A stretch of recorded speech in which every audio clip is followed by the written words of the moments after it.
7 hal yang tidak di-cover BPJS ini apa, Pak Peter? Nah, ini banyak yang nggak tahu loh. Anda beruntung dapat info rahasia ini. Segera save ya, biar nggak hilang. Banyak orang ketika punya BPJS Kesehatan, beranggapan semua beres, semua ditanggung, semua aman. Tunggu dulu, kita perlu pahami apa saja yang di-cover oleh BPJS Kesehatan. Saat sakit, biaya yang kelihatan adalah perawatan medis di rumah sakit. Itu adalah dampak langsung, pengeluaran untuk perawatan yang ditanggung oleh BPJS Kesehatan.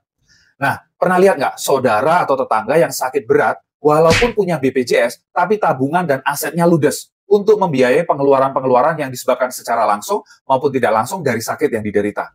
Nah, saat terkena sakit kritis seperti stroke, serangan jantung, kanker, gagal ginjal, penyakit paru kronik, tumor jinak di otak, atau hepatitis autoimun kronis, BPJS hanya mengcover dampak langsungnya, yaitu biaya perawatan medis di rumah sakit. Dampak tidak langsungnya yang kemudian jadi beban finansial keluarga itu nggak ditanggung loh. Pertama, biaya pengobatan di luar plafon atau limit BPJS.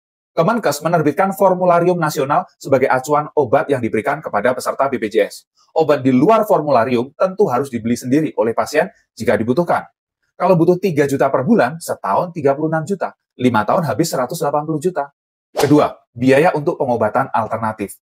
Saat seseorang sakit berat, tentu ingin segera sembuh. Keluarganya juga berharap demikian. Ketika ditawarkan suplemen yang katanya manjur, biasanya segera diambil. Anggap saja sebulan habis 3 juta, setahun 36 juta, 5 tahun habis 180 juta juga.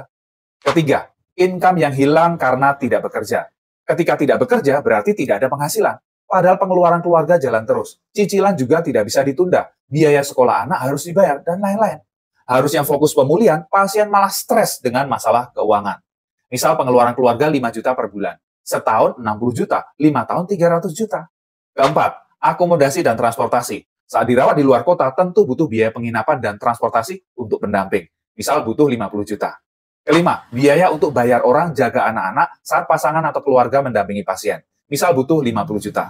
Keenam, juru rawat pribadi. Saat terkena kondisi yang berat seperti kelumpuhan akibat stroke, bisa jadi butuh juru rawat khusus. Perlu dikasih gaji dong. Misal 3 juta per bulan. 36 juta per tahun, 5 tahun 180 juta. Ketujuh, nutrisi ekstra untuk penyembuhan, misal 60 juta. Total butuh 1 miliar. Dari mana duitnya? Inilah pentingnya punya asuransi sakit kritis untuk backup dana membayar pengeluaran-pengeluaran tak terduga saat terkena sakit kritis. Bagi pria usia 30 tahun, cukup sisihkan 3,9 juta setahun atau bisa dicicil 362.000 per bulan untuk mendapatkan santunan asuransi 1 miliar. Kalau mau konsultasi, DM aja ya.